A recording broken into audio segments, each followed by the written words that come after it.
우리 행정 입법 공부하다가 법규명령 중간까지 했었죠. 그래서 자 어디까지 했었냐면 법규명령이 이제 제정되어 효력이 생겼다가 효력이 없어지는 거 효력 소멸까지 했었어, 그죠? 그래서 교재로 보면 새 교재로는 170조까지 했었어요. 즉 오늘은 이제 8번 통제할 차례, 통제, 그죠? 법규명령에 대한 통제. 여기도 이제 중요한 부분들이 들어있어요. 그러니까 여기서 얘기하고자 하는 거는 뭐야?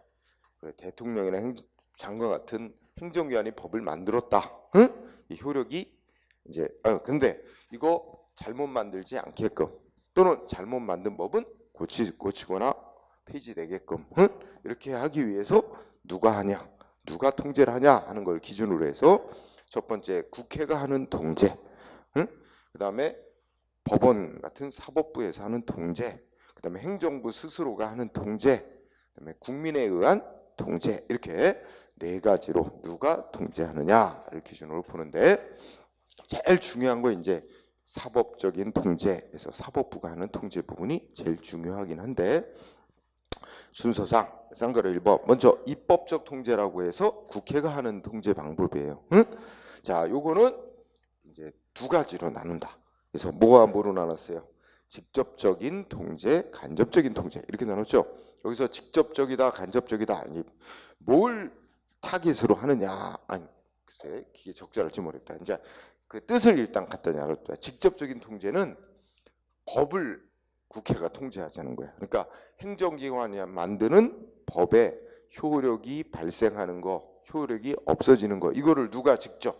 국회가 직접 결정하겠다. 그죠? 그러니까 그 대통령이 만든 법이 효력이 발생하려면 국회에 사전에 동의를 거쳐라 한다든지 그러면 국회가 동의 안 해주면 효력 안 생기는 거. 또 이미 있던 대통령령 야 국회가 이제 이거 폐지한다 이렇게 결정하면 바로 효력이 없어지도록 한다든지. 즉 직접적 통제는 행정기관이 만든 법의 효력을 어떻게 발생하는 거 소멸하는 걸 누가 통제? 국회가 직접 좌우하도록 하는 방법을 직접적 통제. 자, 그러면 뜻 첫 번째 알았죠? 직접 통제. 그러면 우리나라에서는 인정 안 되고 있는데 다른 나라에서 인정되고 있는 그런 국회가 하는 직접적 통제 방법 하나 뭐 있어? 여러 가지가 있어. 동그라미 1번에 보니까 뭐래? 하나만 공부해두자. 둘째 끝에 독일의 동의권 유보 요거 하나만 잘 공부. 응?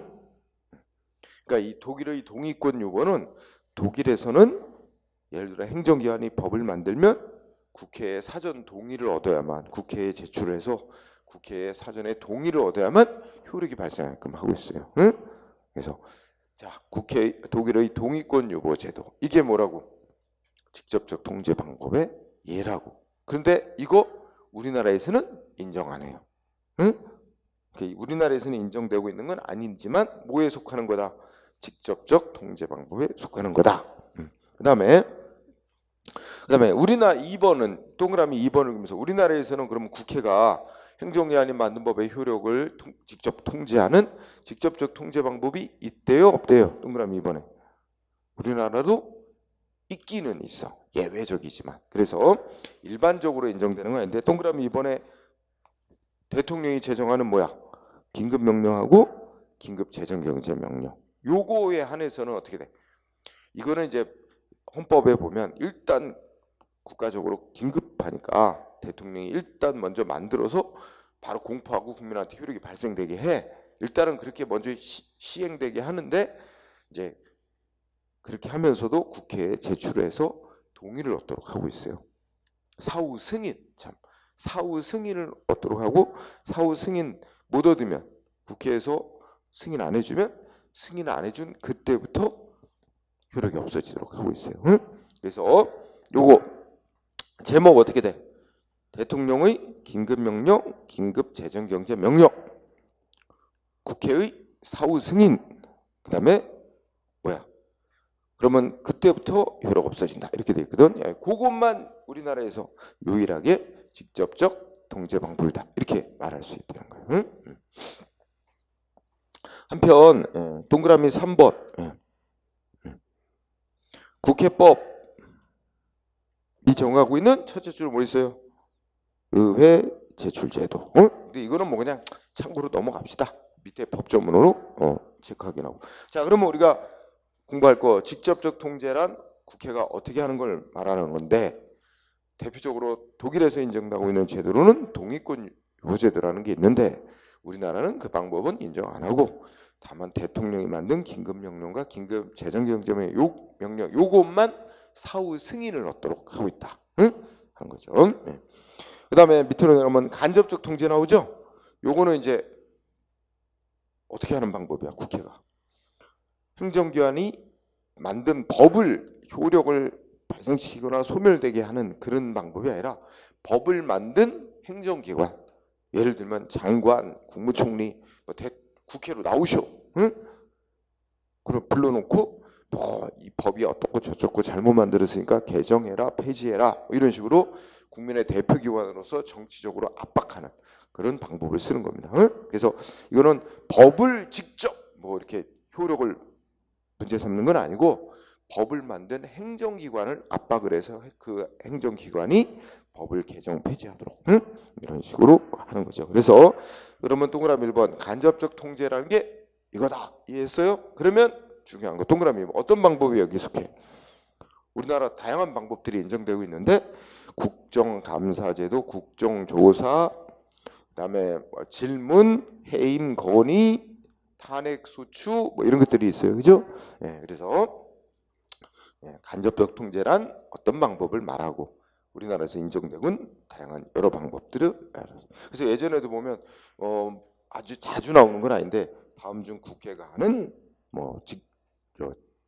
간접적 통제 방법이 아닌 것은 뭐 이런 식으로도 문제 만들어 있어요. 그러면 이제 직접적 통제 방법의 예를 갖다가 답으로 만들거나 그러니까 그거 유의하고 자, 그 밑에 법 소개됐죠? 국회법 98조의 2 소개됐죠? 자, 여기서 꼭 기억할 거는 일단 숫자. 그래서 분석해 보면 어떻게 돼? 둘째 줄부터 보면은 뭐 대통령령, 총리령, 부령 뭐 이런 거 재정 개정 폐지하면 어떻게 돼? 10일 안에 10일 그거 체크 10일 이내에 국회 상임위원회에 제출하도록 돼 있습니다. 그죠? 그래서 주로 시험은 그것만 10일 이내 요 정도만. 다만 이제 요거를 조금 여담을 덧붙이면 그러면 그 밑에 내가 밑줄 쳐놨지만 그러면 제출받은 국회 상임위원회는 어떻게 하죠? 그 대통령령이나 총리령, 부령이 법률에 위반되게 잘못 만든 것 같다 이렇게 생각하면 어떻게 돼? 그 행정기관에게 법률 위반 여부를 검토하여 어떻게 돼? 통보할 수 있다 이렇게 돼 있잖아요. 근데 통보하면 어떻게 돼? 그 통보받은 행정기관은 그에 대해서 처리 계획, 통보받는 내용에 대해서 처리 계획과 그 결과를 지체 없이 또 국회 소관 상임위원회에 보고해야 된다 이렇게 돼 있잖아요. 이 끝부분이 해석이 애매하다고, 그죠? 국회에서 야, 니네 법률 잘못 만든 것 같아. 이거 개정 폐지 뭐 해라 이렇게 요구하면 통보하면 국회는 반드시 고쳐야 되는 거냐? 행정기관은 국회에서 요구하는 대로 반드시 따라야 될 의무가 있는 거냐? 아니면 안 따라할 수도 있는 거냐? 하는 게 지금 끝부분만 보면 애매해. 응? 그래가지고 이 끝부분을 명확하게 고치려고 한번 했었지. 국회가 이렇게 통보를 하면 통보받은 행정기관은 그에 따라야 한다라고 이제 의무로 고치려고 했었어요. 그런데 또 박근혜 대통령이 노발대발 반대해가지고 결국 못 고쳤어요. 자, 어쨌든 여기 이거 쉽게 말하면 한마디로 말하면 행정기관이 국민에게 효력 미치는 법 어떤 걸 만들었는지 또 있던 걸 어떻게 폐지했는지를 어떻게 하래? 국민의 대표인 국회에게 알리도록 하는 제도예요. 그래서 재정 개정 폐지하면 10일 이내 국회 상임위원회에 제출해야 된다. 이렇게 규정을 두고 있는 거 그거 유의. 그 다음에 제일 중요한 부분이 쌍가루 2번 사법적 통제. 자, 사법적 통제 일단 시작하기 전에 헌법 107조가 소개되어 있습니다. 이 중에 헌법 107조 1항, 2항, 이 중에 2항이 더 중요한데 일단 1항을 볼까요? 1항은 법률이 헌법에 위반되냐 아니냐가 재판의 전제가 된 경우에는 재판하는 법원은 자기네가 법률을 심사하는 게 아니고 헌법재판소에다가 제청을 해서 그 헌법재판소가 내린 판정에 따라 법원은 재판한다. 이렇게 돼 있죠. 자, 요 문구에서 핵심은 그럼 어떻게 돼?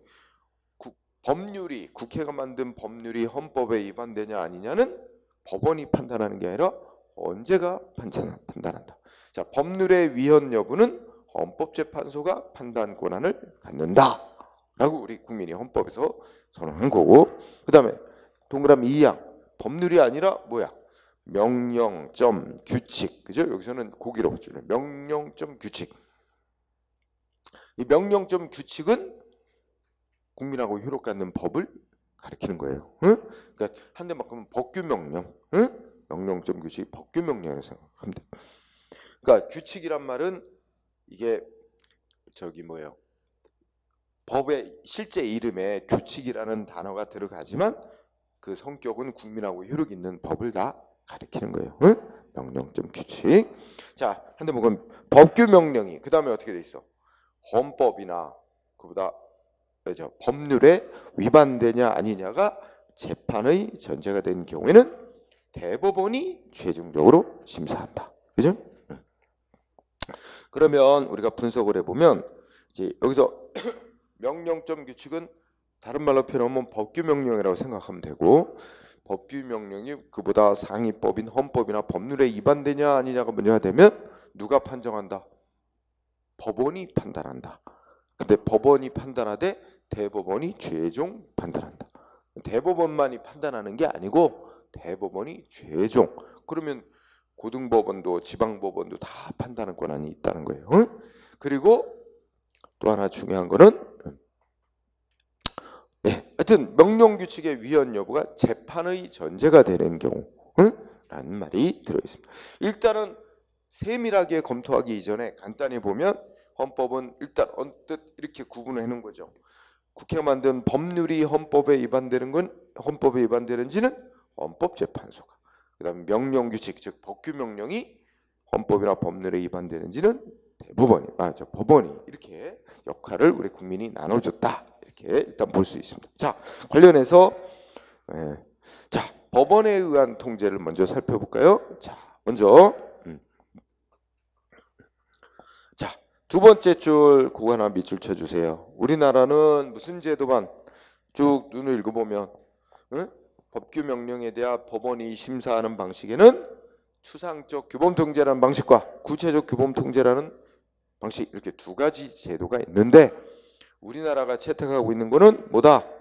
구체적 규범통제 제도만 우리나라는 채택하고 있다. 또는 간접적 통제 제도라고 합니다. 그래서 중요한 결론은 구체적 규범통제 제도만 인정. 이게 중요한 결론. 그러면 구체적 규범통제 아니면 간접적 통제라는 게 도대체 뭐냐? 동그라미 1번. 그게 바로 구체적 규범통제, 간접적 통제를 설명한 거예요. 아까 읽었죠? 헌법 107조 2항 읽었죠? 어느 때만 명령점 규칙, 법규 명령이 위헌인지 위법인지가 먼저 결정이 나와야만 뭐야? 무슨 법 집행 조치 이거 처분이 위법인지 아닌지 가릴 수 있을 때, 그건 뭐야? 어떤 명령 규칙이 위헌인지 위법인지 여부가 어떤 사건 재판을 해야 되는데 그 재판하기 위해서 먼저 전제 조건으로 먼저 결정이 나와야 될 경우, 이럴 경우에 한해 그 재판을 하기 위해서 먼저 결정 내릴 문제로서만 법원이 간접적으로 법이 위헌인지 위법인지 심사하는 방식. 이게 바로 우리나라가 채택하고 있는 구체적 규범통제다. 자, 일단은 그렇게 하고 그 다음에 부연 설명. 동그라미 기억번. 아까 명령 규칙할 때 규칙은 이름이 규칙자가 들어가 있지만 성질은 다 국민하고 효력 갖는 법을 가리키는 거고요. 그죠? 그래서 기억번의 두째 줄 그런 거 예를 들었죠? 그 다음에 끝에 뭐야? 조례. 지방자치단체가 만드는 조례 규칙도 그 명령 규칙할 때 거기에 포함되는 거예요. 그러나 국민하고의 효력 없는 법, 순수하게 행정조직 내부법 우리가 뭐라고 칭한다? 행정규칙이라고 하는 거 있죠? 성질상. 행정규칙은 법의 명칭이 아니라 이제 성질을 가지고 그 법을 부르는 거죠. 그래서 행정규칙은 여기에 포함되는 거 아니다. 응? 그러면 기역번을 줄이면 둘째 줄 명칭이 규칙이라고 이름이 붙지만 국민하고 효력 갖는 거, 법규의 효력을 갖는 것하고 또 지방자치단체에 정하는 조례 규칙도 여기에 해당한다. 이거 다 국민하고 효력 있는 법. 응? 그래서 이거 뭐야? 위헌 위법인지가 어떤 재판하기 위해서 전제 조건이 될 때는 법원이 심사 대상이 되는 거고, 그러나 넷째 주 끝에 셋째 주 끝에 행정규칙은 여기에 포함되는 게 아니다. 이게 중시, 그죠?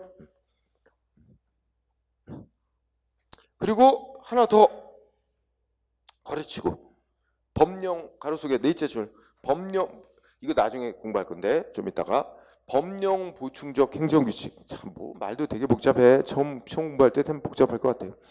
법령 보충적 행정규칙은 그 국민하고 효력 있는 법으로 인정되는 거야, 안 되는 거야? 되는 거거든. 법령 보충적 행정규칙이라는 건 국민하고 효력 있는 법이 돼서 될 수도 있어요. 응? 자, 그 다음에 니은번은 아까 했죠? 대법원만 심사하나? 아니다. 지방법원, 고등법원 등 각급 법원이 다 심사하고 다만 대법원이 최종 심사권을 가진다. 응? 요 의미 그거 알아두고. 자, 그러면 요 1번과 관련해서 자, 여러분이 이거로 한번 분석해 보자. 자, 우리 이런 법이 있어. 의료법 시행규칙 라는 실제 명칭의 법이야. 응? 이런 법이 있어. 근데 시행규칙자가 붙어 있는 거 보니까 이거는 거의 99% 장관이 만든 법입니다. 어느 부처 장관이 만들었을까? 장관이 만드는 법을 보통 부령 그러죠? 보건복지부 장관이 만들었을 거예요. 부령. 그런데 여기에 뭐라고 써 있냐? 자, 병원의 간판을, 그죠? 간판. 근데 간판에 뭐 쓰죠? 병원의 이름, 무슨 내과, 그죠? 그럼 뭐 자기 개인 이름을 쓰기도 하고, 그죠? 무슨 병원. 그 다음에 진료 과목, 이렇게 보통 간판에 이런 거 쓰잖아요. 내과 하면 내과, 그죠? 근데 병원 글자 크기 이거를 제한하고 있어요. 글자 크기. 병원 이름 10포인트 했다. 그럼 어떻게 돼? 10포인트라면 그러면 이 진료 과목 글자 크기는 5포인트 이내로 해야 돼. 그보다 반. 글자 크기가 5포인트 이내. 이렇게 하도록 돼 있어요. 글자 크기. 병원명의 병원 이름 글자 크기의 2분의 1 이하로만 뭐 하게 돼 있어. 그 진료 과목 글자를 크게 쓰도록 이렇게 부령에서 이렇게 정해놨다는 거야. 근데 여기에 어떤 의사가 반발. 아니 왜 진료 과목 글자 크기를 저렇게 작게만 쓰도록 하냐? 크게 쓰도록 하자. 그래가지고 자, 이거에 대해서 의사가 A 의사 야, 이 규정, 이 부령 자체 이거 의사의 권리를 침해한다. 부령 자체 잘못 만들었다고. 이 법이죠, 법. 부령 자체를 소송 대상으로 해서 이거 무효로 판결하더라. 소송 대상으로 소제기할 수 있을까? 법원에 이게 이렇게 하도록 하고 법 자체가 잘못됐으니까 이 법을 무효로 판결해달라 하고 소송 내고 법원이 심사해서 이 법 자체 무효다 이렇게 선언해서 모든 사람에게 적용 안 되게 하는 이런 방식을 우리가 뭐라고 부르냐면 추상적 규범통제라고 불러요. 응? 부령 자체를 소송 대상으로 해서 소제기 이런 방법, 그리고 법원이 법 자체를 심사해서 무효로 하는 이런 추상적 규범통제. 이거 된다 안 된다? 우리나라 안 된다. 우리나라는 추상적 규범통제라는 건 안 된다 그랬잖아. 우리나라는 뭐 갖고 소송하도록 돼 있어요? 여러분들 이미 저 뒤에 행정소송법 공부했잖아. 처분이 소송 대상이 되도록 하죠. 처분은 구체적 사실에 관한 법 집행행위, 공권력 행사에서 법 집행에서 국민하고 사이에 직접 권리 의무 발생시키는 행위, 이걸 처분이라고 그걸 소송돼. 근데 이런 법 자체는 그 자체가 일반적 추상적인 선언일 뿐 그 규정만 갖고는 아직은 직접 개인의 권리음에 변동이 생기는 건 없다. 그러니까 이건 처분이 아니기 때문에 소송 대상으로 할 수 없다. 그래서 우리나라는 법 자체를 소송 대상으로 할 수는 없어. X. 그럼 어떻게 해야 될까요? 네, 그렇죠. 이런 경우는 이제 이 글자 진료 과목 글자 크기를 일부러 크게 써서 위반을 하는 거지. 위반을 하면 이 행정기관이 너 법 위반 행위했어. 그래갖고 이제 법에서 뭐 면허정지니 영업정지니 뭐 시키겠지. 그러면 예를 들어 영업정지 뭐 한다 이렇게 나오면 이제 뭐야 자기한테 법 집행조치가 있는 거지. 그러면 A 의사는 위반을 해서 그 다음에 어떻게 돼? 위반을 하고 그러면 행정청이 영업정지 조치를 내보내면 영업정지 처분 뭐 응? 이거 나오면 이거 갖고 어떻게 돼? 이걸 대상으로 소송 제기, 그지? 취소해달라 대상으로 소송을 제기 이렇게 하면 돼요. 그러면 여기서 논리적으로 지금 A 의사가 재판해달라고 청구한 대상은 자기에 대한 영업정지 처분이 위법이다. 취소해라. 이러고 소송한 거죠. 그런데 법원은 어떻게 돼? 이 소송을 제기받은 법원은 즉 이 A 의사에 대해 영업정지 시킨 게 위법인지를 재판을 해야 된다고. 근데 A 의사가 영업정지 시킨 거 위법이라고 주장하는 이유를 보면 어떻게 했어요? 응? 자기 이 의료법 시행규칙 이거 진료 과목 글자 크기를 법에 어긋나게 크게 써가지고 당신 법 위반했으니까 영업정지 처분 내린 거 아니야? 근데 자기는 뭐야? 이 진료 과목 크게 못 쓰도록 한 이 규정 자체가 잘못된 법이기 때문에 이 규정을 위반했다고 영업정지 시킨 거 역시 위법이다. 이런 식으로 이 사람이 써. 이거 위법이라고 주장하는 이유는 영업정지 시킨 이 근거가 되는 부령 자체가 잘못된 규정이다. 라고 주장하는 거예요. 그러면 영업정지 처분이 위법인지 아닌지 법원이 재판으로서 가리기 위해서는 먼저 뭐부터 심사해야 돼? 영업정지 처분하게 된 근거가 된 이 진료 과목 글자 크기 못 쓰게 한 이 규정이 잘못된 규정인지를 먼저 심사해야 돼. 그게 바로 이 재판을 위한 전제 조건이 되는 거예요. 그래서 심사.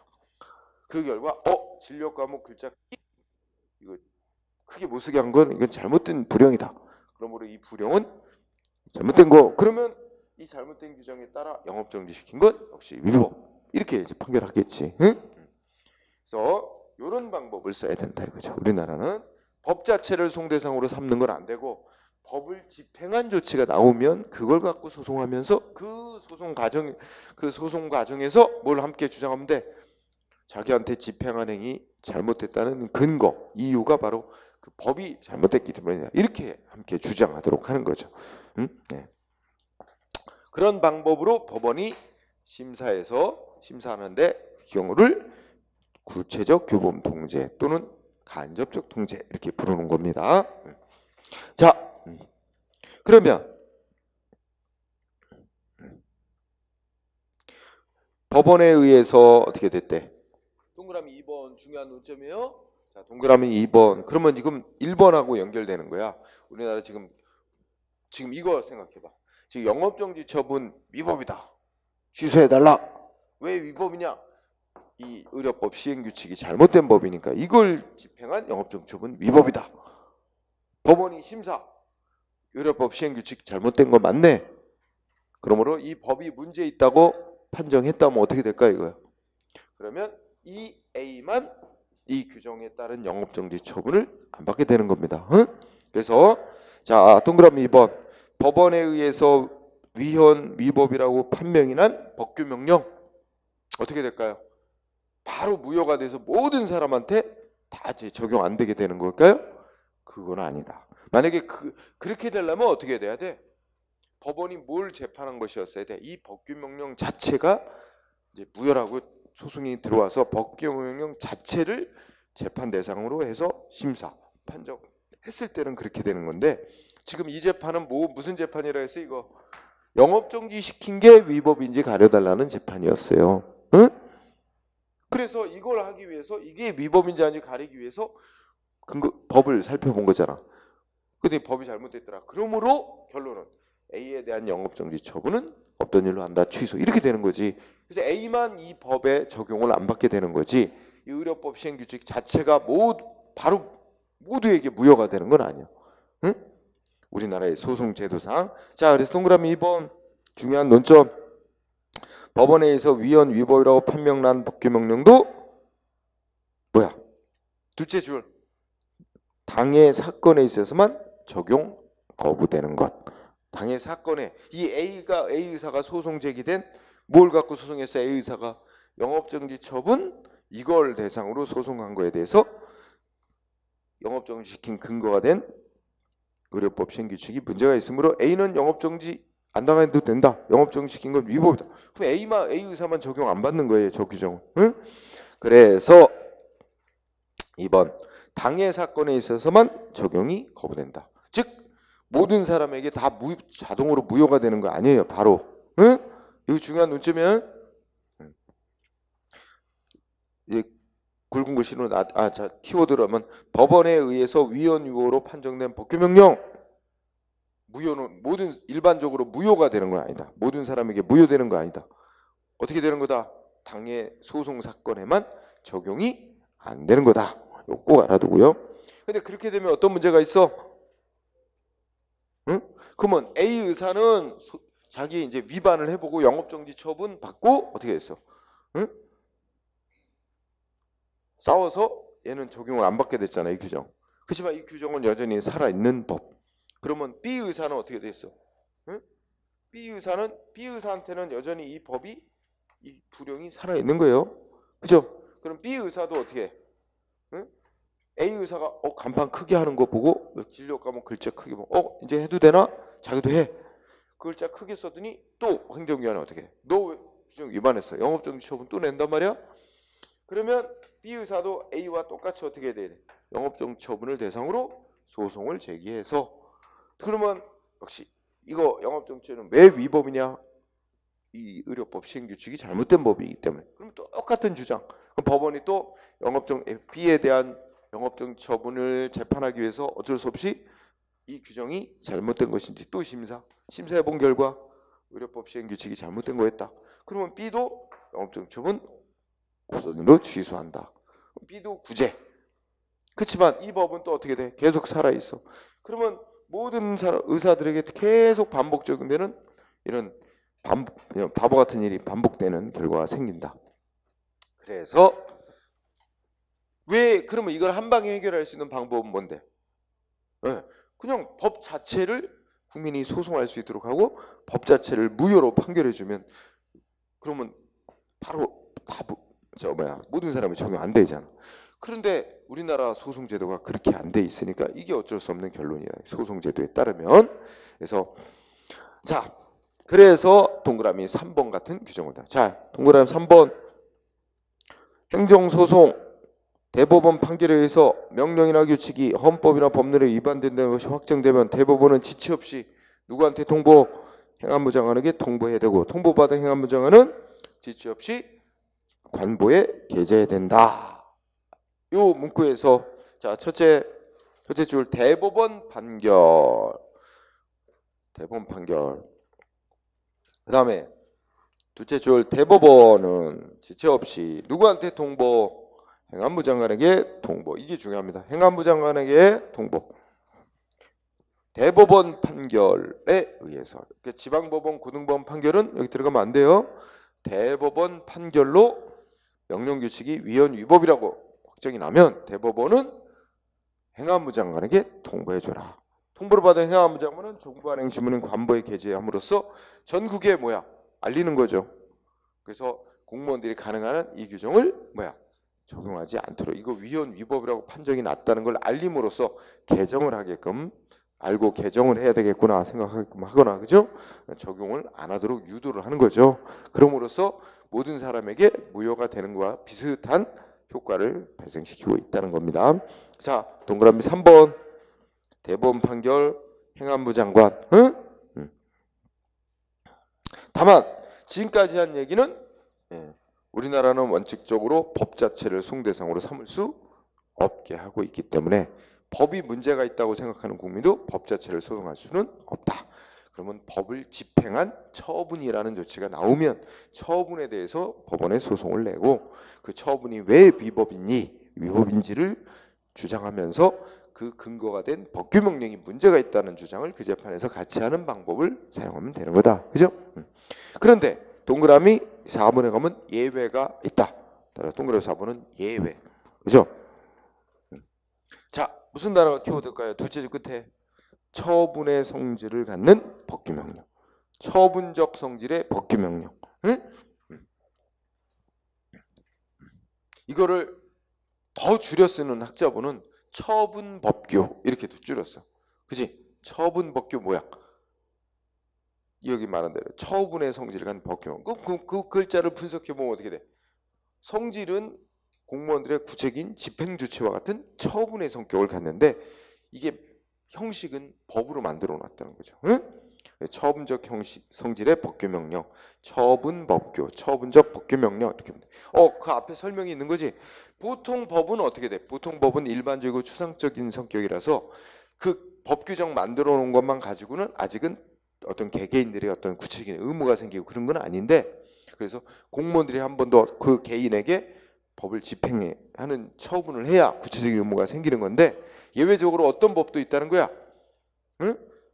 그냥 공무원들의 법 집행 행위가 없이도 그 법에 정해진 내용 그것만 갖고도 공무원들이 집행 안 해도 바로 어떤 특정한 개인이나 특정한 사람들에게만 어떤 권리 의무의 효력을 바로 발생하는 경우도 있다는 거지. 예외적이지만 그런 법을 처분적 법규명령. 이거는 만들어 놓기는 법이지만 실제는 처분과 다를 바 없는 거고. 그럼 우리나라는 뭐가 소송 대상이 된다? 처분이 소송 대상이 되도록 하고 있으니까 그럼 처분의 성질을 갖는 거니까 처분과 마찬가지로 바로 직접 소송 대상으로 하고 법원이 그 자체를 심사해서 무효 취소시킬 수 있다고 봅니다. 그래서 요거 꼭 알아두고 4번. 그럼 오른쪽에 판례로 정리 뭐라고 돼 있어요? 자, 1번은 뭘로 되는 거야? 첫째 줄. 우리나라에서 항고소송이 있는 행정소송 대상이 되려면 뭐가 돼야 돼? 처분 내지는 그냥 행정처분이 돼야 되는데, 그죠? 그러면서 쭉 읽어보자. 그러면 행정소송 대상이 되는 처분 내지 행정처분이라고 하려면 어떤 성격에 작용해야 돼? 응? 행정청이 공법의 근거에서 하는 행위로서, 응? 특정한 사항에 대해서 법률에 의해 국민의 권리 설정, 의무를 명하고 기타 국민하고 사이에 법률상 효과를 발생하게 하는 등 국민의 권리 의무에 직접 관계가 있는 행위여야 되고, 그지?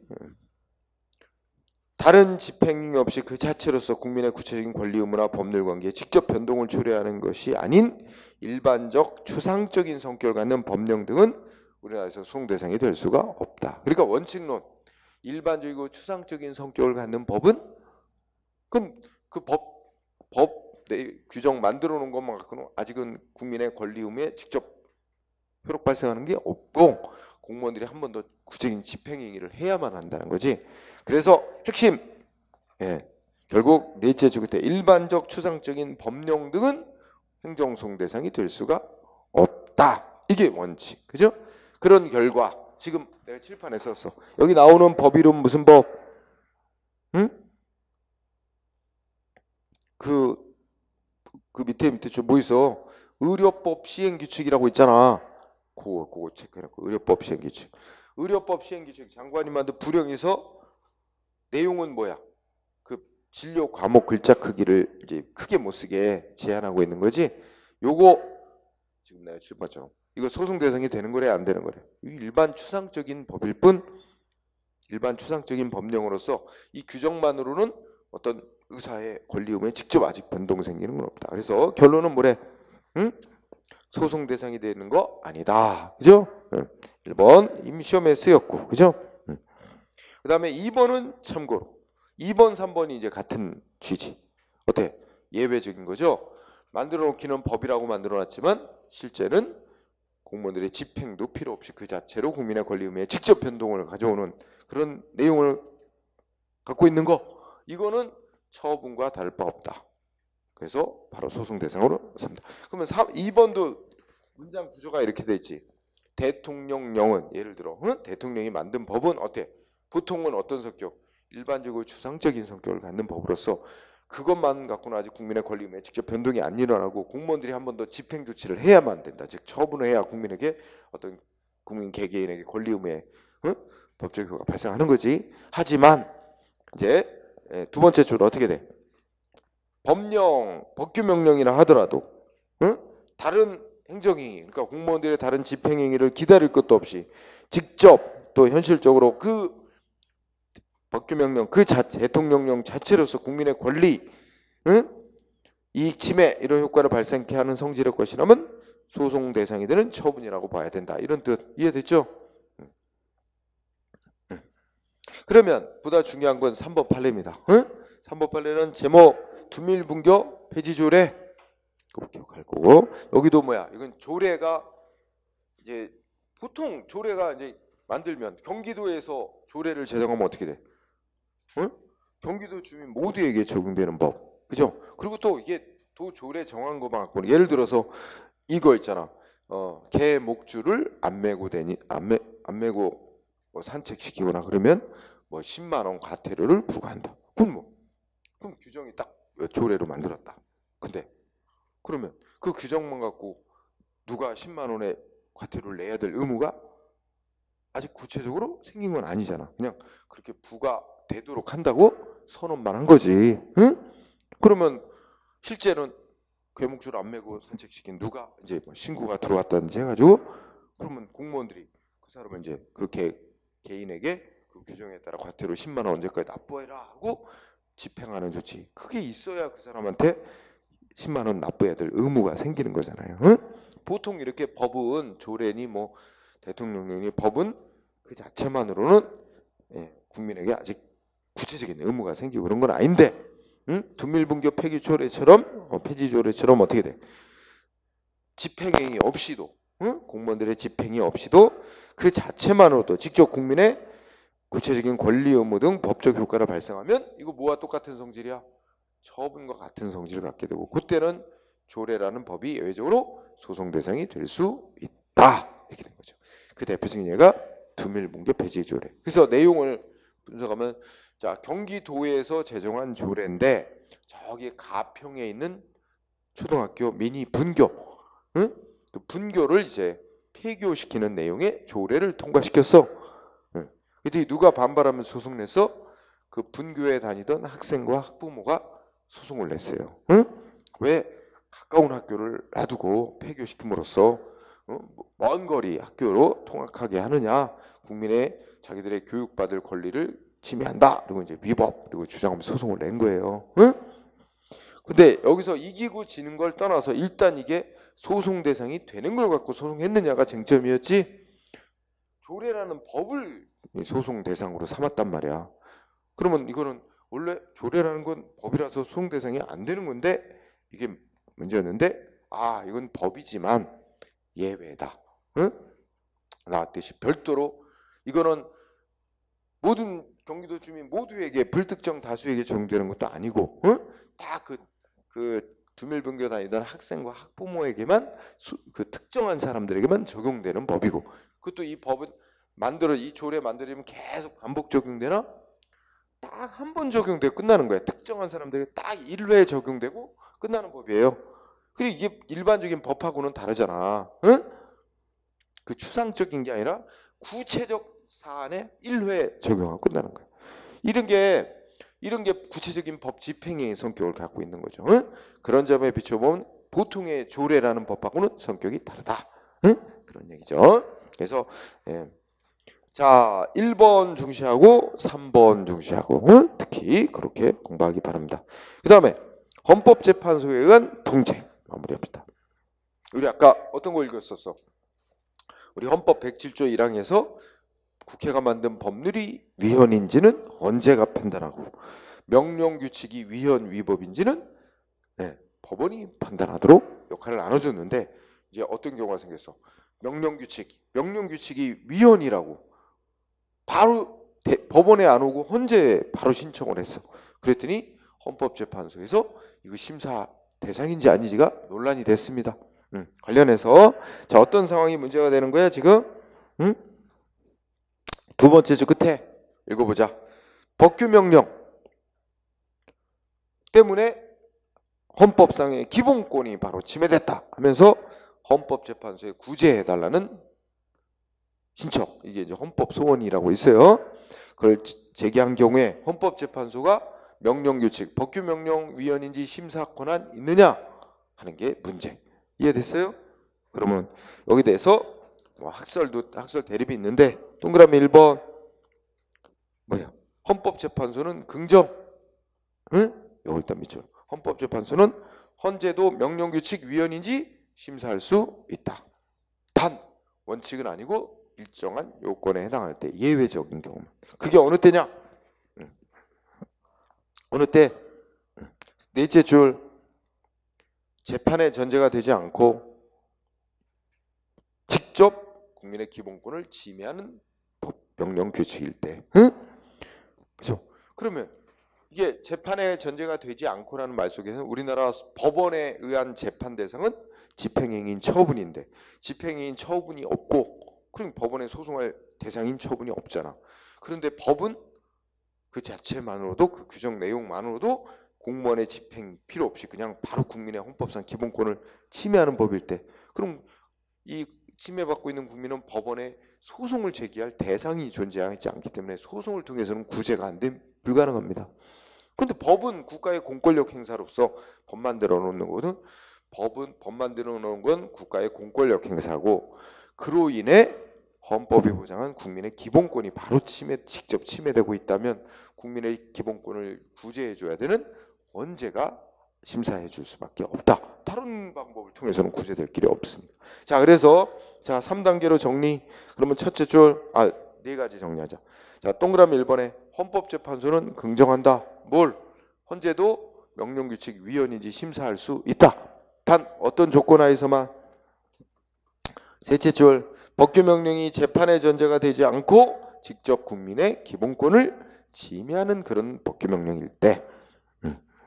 근데 그리고 우리나라에서 제일 첫 사례로 인정한 거 맨 마지막 거 법무사법 시행규칙이라고 대법원장이 만든 규칙이 있는데 법무사법 시행규칙에 대해서 이게 바로 위에서 말하는 재판의 전제가 되지 않고 국민의 기본권을 직접 침해하는 법이다.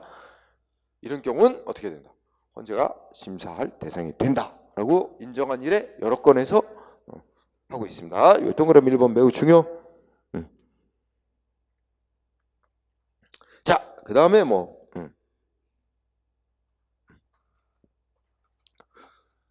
동그라미 2번, 3번 그거는 크게 중시하지는 않을 겁니다. 자, 그러면 판례로 확인. 판례 지금 읽은 거다, 그죠? 판례 나와 있는 거 여러분들 한번 읽어보기 바라고요. 자, 그 밑에 내가 뭐 들어놨어? 유신헌법에 근거한 대통령의 긴급조치 위헌 심사권 누구한테 있느냐 이건데 간단히 얘기하면 유신헌법에 근거한 그러니까 박정희 대통령실의 긴급조치, 대통령의 긴급조치는 그 효력이 뭐에 해당된다고 봤냐면 법률과 같은 정도의 효력. 응? 그러면 자, 우리 아까 헌법 107조 생각해봐. 자, 뭐라고 써있죠? 헌법 107조 1항에 법률이 헌법에 위반되느냐가 문제가 되면 헌재가 판정하고 명령규칙이 위헌 위법인지가 문제가 되면 법원이 심사한다. 그러면 이걸 대통령의 긴급조치는 뭐에 속하는 거야? 응? 법률은 아니고 법률의 효력을 갖는 거잖아. 그렇지만 법률은 아니다. 그럼 대법원은 뭐라 해서 헌법은 국회가 만든 법률이 헌법에 위반될 때 그때 헌재가 심사하도록 됐지. 법률이 아닌 건 헌법재판소가 심사할 수 없다. 그러니까 이건 법원이 심사권을 갖는 거다. 대법원은 그래서 결론 보면 1번은 대통령의 긴급조치 위헌인지 대법원은 자기네가 심사권을 갖는데 응? 왜? 법률이 아니니까. 근데 그 밑에 보면 헌법재판소는 또 뭐래? 헌법 107조 1항에서 말하는 헌법재판소가 위헌인지 심사할 대상이 되는 법률이란 꼭 국회가 만들어낸 법률 그것만 말하는 게 아니라 법률의 효력을 가지는 것들은 다 헌재가 심사할 대상이 되는 거로 보는 거다. 그러면 대통령의 긴급조치는 국회가 만든 법률과 같은 효력을 갖는 것이기 때문에 헌법재판소가 심사할 대상이 된다.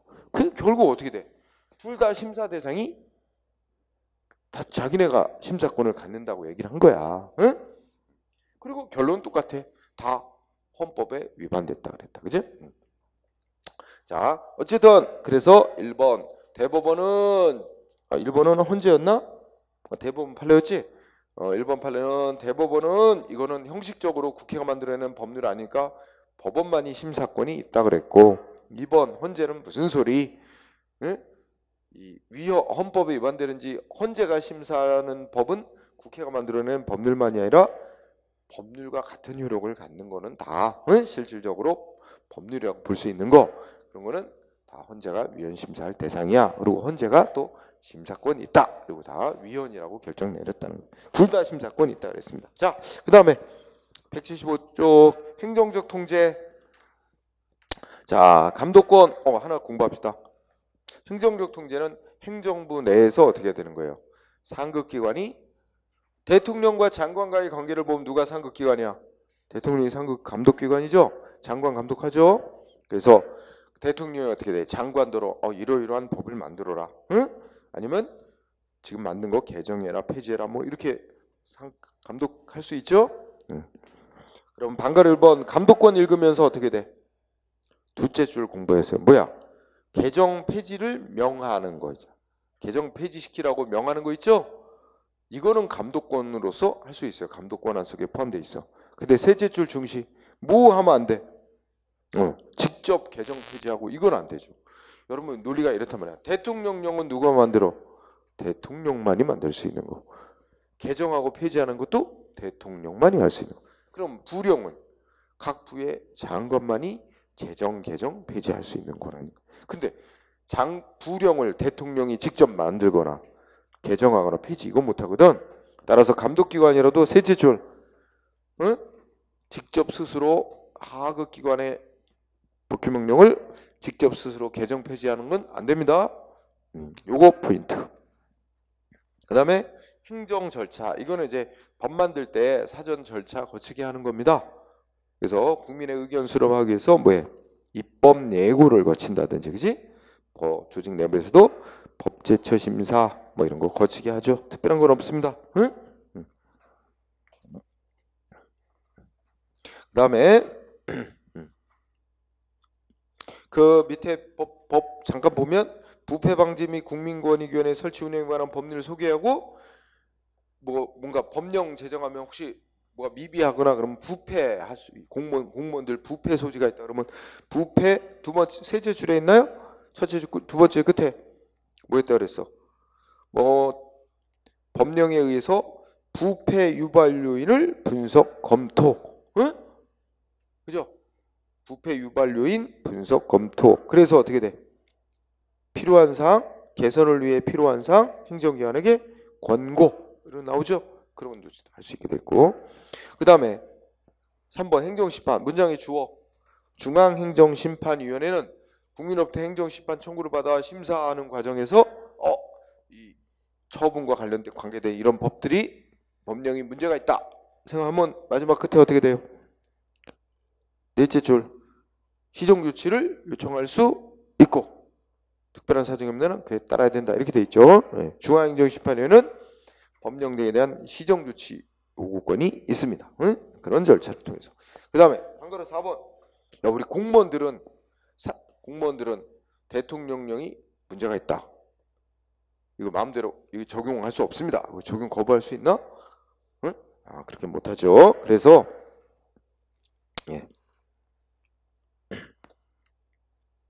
자, 그 두 줄 읽어볼까요? 뭐래서 헌법에 따르면 법규명령, 법률이나 법규명령의 위헌 위반인지 여부는 심사권은 헌재와 대법원이 법원이 판정하도록 돼 있죠. 그런 결과 셋째 줄 원칙적으로 행정기관, 행정청 및 공무원이 밑줄 행정청 및 공무원의 법령 심사권 및 적용 거부권은 인정 안 된다. 이게 중요한 겁니다. 그러니까 행정공무원들이 마음대로 이거는 헌법이나 법률에 위반되는 법 같아. 스스로 마음대로 심사 판정하고 우리 적용 못해. 이거 안 된다고. 행정기관은. 응? 그 법이 문제가 있는지 아닌지는 결국 최종 법원 아니면 헌재가 결정하게 돼 있잖아. 행정기관 멋대로 심사 판정하고 그렇게 행동하면 안 되죠. 헌재나 대법원이 결정을 내리기 전까지 이 법은 무효다 뭐 이런 결정을 내리기 전까지는 어떻게 돼? 행정위원회는 그대로 집행하는 수밖에 없습니다. 응? 자, 거기서는 그 두 번째 줄 고기를 잘 유의하고 그 다음에 국민에 의한 통제는 뭐 그렇게 큰 논점은 안 잡아도 될 겁니다. 우리 국민이 하는 건 뭐 요새로 많이 하는 거 국민신문고 이렇게 올리는 거 그지? 그래서 무슨 법이 잘못됐다 뭐 이렇게 여론을 막 불러일으키고 하는 거 있죠. 응? 그래서 우리 대표적으로 그 대통령령 부령 이런 우리가 행정위원회 만드는 법은 아니지만 그 법률 먼저 바꾸는 거 어떤 거 있어서 최근에 국민신문고 여론을 통해서 바꾼 법 대표적으로 어떤 게 있을까요? 응? 그렇죠. 일명 우리 윤창호법이라고 하는 거 있잖아. 그 윤창호라고 하는 군대 갔다 휴가 나와 있는 동안에 그치 음주운전 차량에 의해서 사망한 사건. 그래서 그 친구들이 국민신문고에 올려가지고 그지 그러면서 법 개정을 이끌어냈죠.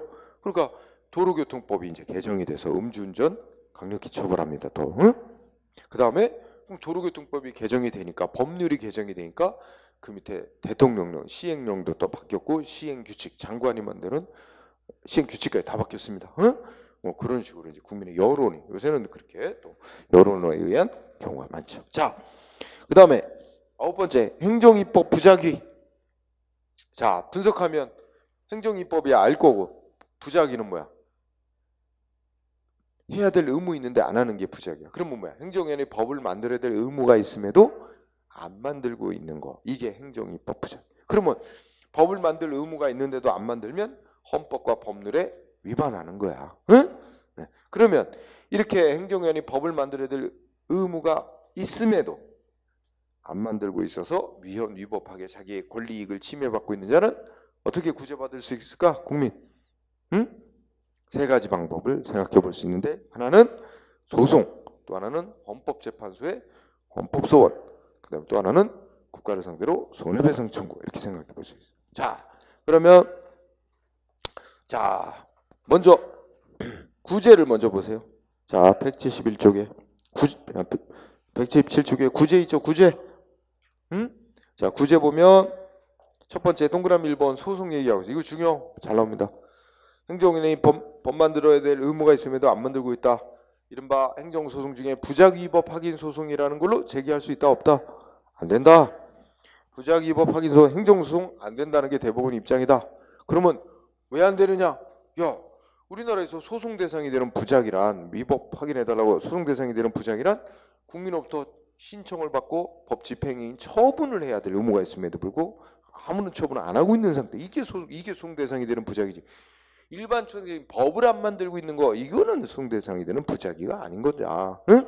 그래서 그런 이유 1번 또 2번은 가볍게 헌법소원 어느 때 할 수 있을까? 행정위원회 법을 만들 의무가 있음에도 안 만들고 있는 상태로 인하여 그로 인하여 헌법이 보장하고 있는 기본권을 직접 침해받고 있을 때 기본권 구제받기 위해서 헌법소원 제기할 수 있습니다.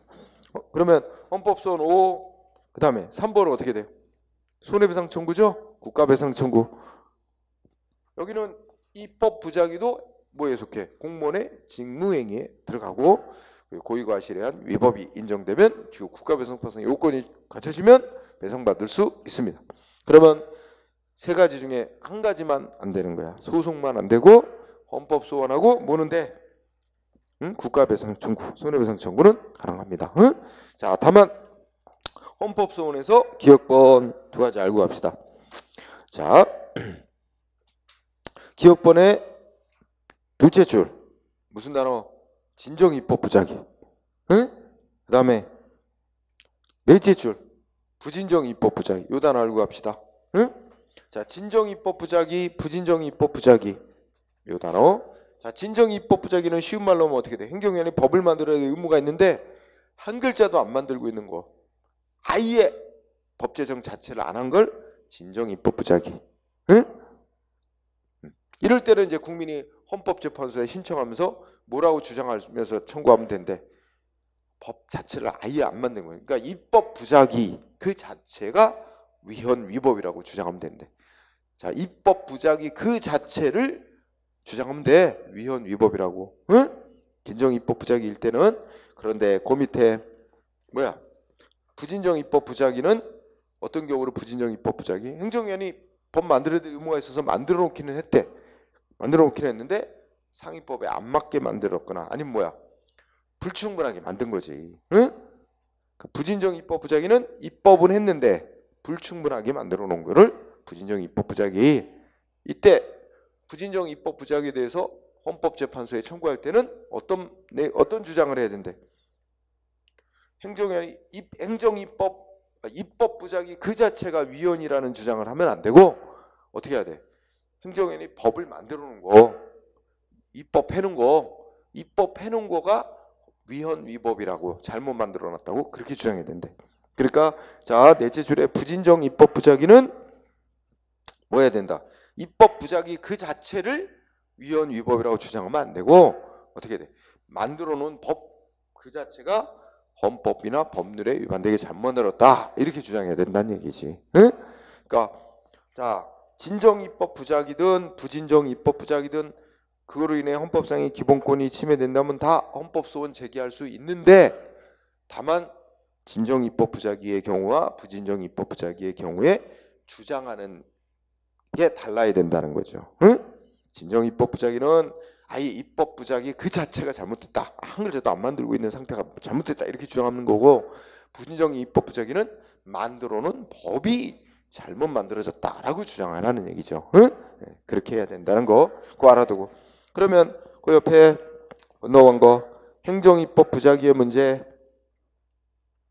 자 개설 1번은 뭐 특별한 건 없습니다. 1번에 쭉 읽어보면 입법 부작위는 행정기관이 법을 만들어야 될 구체적인 의무가 있음에도 불구하고 안 만들고 있는 상태를 말하는데 진정 입법 부작위와 부진정 입법 부작위 이렇게 두 가지로 나눌 수 있다. 뭐 얘기한 거고 넘어가고 이때 동그라미 여기서 뭐 2번도 여러분들 읽어보고 대신 판례를 보죠. 자 판례 1번에서 자 둘째 줄 끝에 밑줄 쳐요. 이거 읽어보세요. 입법부 저 국회가 법률 만들면서 응? 행정부에게 특정한 사항에 대해서 정해라. 대통령이 정해라. 불용으로 정해라. 위임했음에도 불구하고 행정부가 정당한 이유 없이 법을 위임받은 사항을 정해놓지 않는다면 권력분리 원칙에도 위배되는 거고 응? 법치국가 원리 내지 법칙 행정원칙에 위배되는 것이다. 응? 이거 1번 시험 쓰입니다. 응. 그래서 2번, 1, 2번도 같이 마찬가지 1, 2, 3번이 다 그런 얘기입니다. 그죠? 자 그러면 자 2번 앞부분 밑줄 치기 전에 앞부분 보세요. 행정기관이 법을 안 만들어도 행정입법 없어도 응? 행정기관이 법을 안 만들어도 국회가 법률 만들어 놓은 것만 갖고도 법률이 집행될 수 있거나 또 법률을 언제 시행할지 시행 여부 시행 시기 이런 것도 다 행정권에 위임이 된 경우 위임된 경우 여기서 잘라 첫째 위임된 경우 이런 경우는 어떻게 될까? 위임된 경우까지 자르면 응? 2번 판례 밑줄 바로 앞에까지 위임된 경우 그런 경우는 어떻게 될까? 그 경우는 행정위원에게 법 만들어야 될 의무는 없다는 얘기죠. 응? 하지만 그런 경우를 제외하고 법률 및 대통령령이 규정하고 있는 사항의 실시를 위하여 부령, 시행규칙 같은 거 개정 등이 행해져야 되는데도 불구하고 응? 필요한 행정입법을 안 하면 행정부에 의해서 행정권에 의해서 입법권이 침해되는 결과가 되기 때문에 입법해놔야 될 의무가 있고 있다는 얘기. 또 3번도 상권분리법칙 법치행정의 원칙 하에서 우리 헌법이 채택하고 있는 원칙 하에서 행정기관이 법 만들어야 될 의무 주어졌을 때 그 만들어야 되는 건 헌법적 의무라고 봐야 된다. 그죠? 그래서 실제 사안이 어떻게 나왔어? 치과 전문의 제도 실시 요 단어 적혀놓고 치과 전문의 제도에 대해서 상위 법률 등에서 규정해 놓은 다음에 어떻게 했어요? 시험 실시에 관한 세부 사항을 장관이 불용으로 정해라 이렇게 했는데 장관이 불용으로 안 정해놓는 통에 수년 동안 치과 전문의 시험이 실시가 안 됐다면 그 치과 전문의 시험을 봐가지고 뭐 전문의 자격을 따려고 했던 그 의대생의 입장에서는 기본권 침해됐다고 이거 위헌 주장하는 거 허용된다 이겁니다. 치과 전문의 제도. 그 다음에 4번 뭐라고 돼 있어? 밑줄 친 거. 만일 하위 효력 갖는 행정입법 제정 없어도 행정입법 제정 없이 어떻게 돼? 상위법 규정만 갖고도 충분히 집행이 잘 이루어질 수 있는 경우라면 행정위원회는 하위 행정입법을 만들어야 될 의무 없대. 그러면서 4번 앞에 보면 4번 밑줄 치지 않은 첫째 줄 보세요. 행정위원회 법을 안 만들고 있는 게 위헌 위법이라고 인정이 되려면 뭐가 있어야 돼? 행정위원회 그 법을 만들어야 될 구체적인 의무가 있어야 된다는 얘기지. 응? 행정청의 행정입법 해야 할 자기 의무가 먼저 있어야 되는 게 전제다. 그게 없다면 안 만들어놔도 입법 부작위가 위헌 위법 아니다 이렇게 된다는 거죠. 응? 네. 자, 그래서 여기 입법 부작위 문제. 그러면 다음 페이지 판례 1번. 아까 대법원 뭐라 그랬어? 행정위원회 법 만들어야 될 의무가 있음에도 안 만들고 있는 거 입법 부작위 위법이라고 확인해달라. 행정소송인 부작위 위법 확인 소송 대상 된다 안 된다? 안 된다. 그래서 1번 뭐라고 나왔어? 응? 셋째 줄 미치는 거 추상적인 법령. 추상적 법령. 이거 만들어놨다 그래서 추상적 아까 공부했지. 추상적인 법령 그 자체 소송 대상으로 삼을 수 있어 없어? 안 되죠. 왜? 추상적인 법령 그 자체만 갖고는 아직 국민 개인의 권리 의무에 직접 변동이 생기는 건 없으니까. 응? 법 집행 조치가 나와야 되니까. 그 다음에 그러면 반대로 또 생각하면 추상적인 법령을 제정을 안 하고 있어. 그런다 그래서 그것만 갖고는 국민의 구체적인 권리 의무에 직접 변동이 일어나는 건 아니기 때문에 그래서 우리나라에서 소송 대상이 될 수가 없다. 응? 그래서 부작위 위법 확인 소송 대상이 안 됩니다. 1번 중시.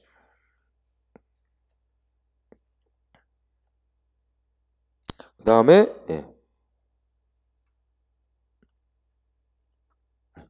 그 밑에 4번 판례. 4번 판례 보면 그 안에 내용 보면 넷째 줄 끝, 넷째 줄 중간에 군 법무관의 보수 사건이에요. 군 법무관의 보수.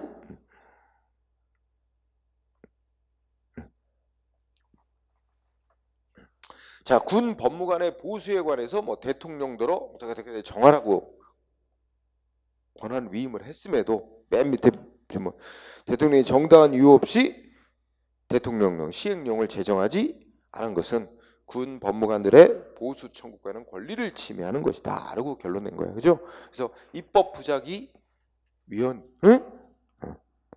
이 군 법무관의 보수에 대해서 대통령이 제정하지 않음으로써 뭐 된 거야?